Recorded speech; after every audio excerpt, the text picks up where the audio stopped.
Hey, what's up? It's Tony from Street Church. Welcome to the Inside Job Podcast. Week one of a quick 2-week series, probably, that we are calling Bad Things Happen.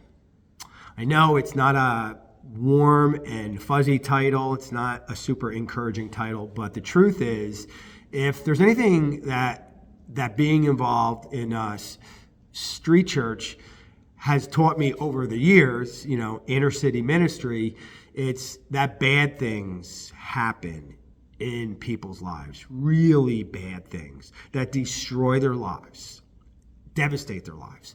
Now, some of those things, they have brought upon themselves in some capacity, right? We all do. But then there's sometimes that really bad things happen to people that,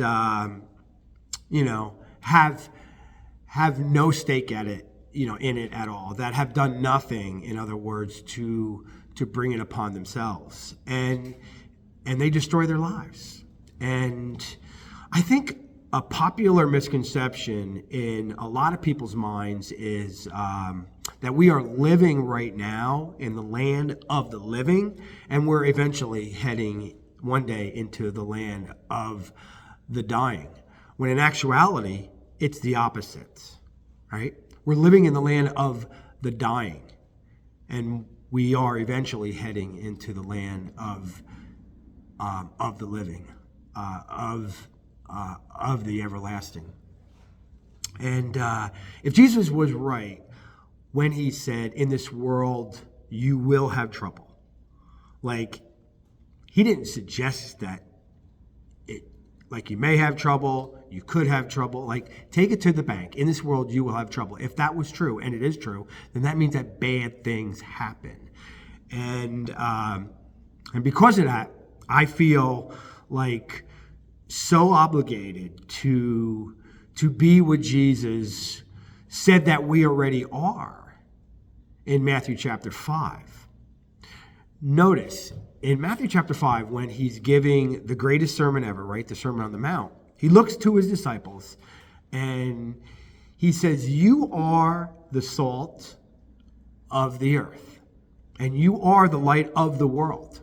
He didn't say that, hey, one day when you get your act together, maybe you could be the salt of the earth. Or if you would do this, this, and this, and roll up your sleeves and try real hard, you could eventually perhaps be the light of the world. No, he said you are. Right now, you are. Joseph. So in the Old Testament, I love the story of Joseph. Joseph was sold into slavery and became a slave to in Egypt, to no fault of his own. He didn't do anything wrong. His brothers were jealous, and they sold him into slavery.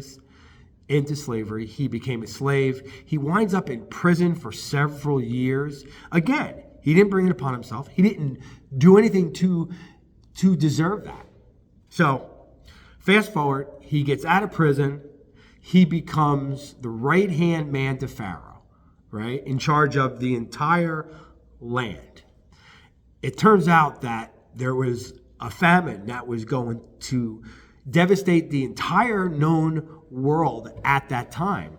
And Joseph had a dream that there was going to be a famine, right? So he stored up all this food for several years. So Egypt would have food to eat, and anybody who came to Egypt from other countries would also have food to eat and not die. So at the end of his life, he meets his brothers who sold him into slavery. They come to Egypt because they're starving, and Joseph finally gets the courage to reveal himself to his brothers after all of these years. And he says something that's very interesting. Most people think that the story of Joseph is how to overcome adversity, or the moral is how to, how God will reward you if you remain faithful to him in tough times, or that God will work out good through bad circumstances if you remain committed and faithful to him. And Joseph says something very different at the end to his brothers. I just want to read this to you. He says this. He says, in Genesis chapter 45, he said, this is why God sent me. This is why this whole thing happened. Not to learn how to be faithful in hard times, or not to see the good that God is going to do in your life through difficult circumstances if you remain committed. This is why God sent me. He said, but God sent me ahead of you to preserve for you a remnant on earth and to save your lives by a great deliverance. Boom. God sent me ahead of you to preserve life, to save life by a deliverance, right? God sent me ahead of you to preserve life. And I feel like for many of us, who call themselves Christians, for many people in the church, like, this is why we are here. Bad things happen all around us.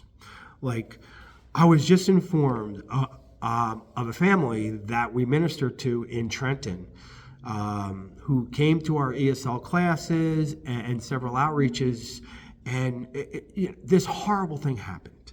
Just think of one of the worst things that you could think of that could ever happen, and this happened, right? To no fault of their own. And so the question is, right now, they're living in the middle of a situation that you wouldn't wish on your worst enemy. So the question I have for our ministry and for me and my wife is, how can we preserve life? How can we be a source of life in the middle of death? Jesus said, you are the salt of the earth. He said, we are the light of the world. So, next week, we are going to talk about how we can preserve life in the middle of death, how we can tangibly be the salt of the earth and the light of the world when bad things happen in somebody's life. So, one for the road. Remember, if you trust Jesus, one day you won't maybe be the salt of the earth.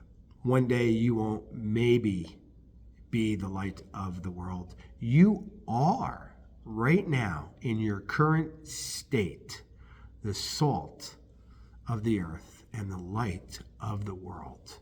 Let's start acting like it. And remember, as always, count each day a new life. I'll see you guys next week.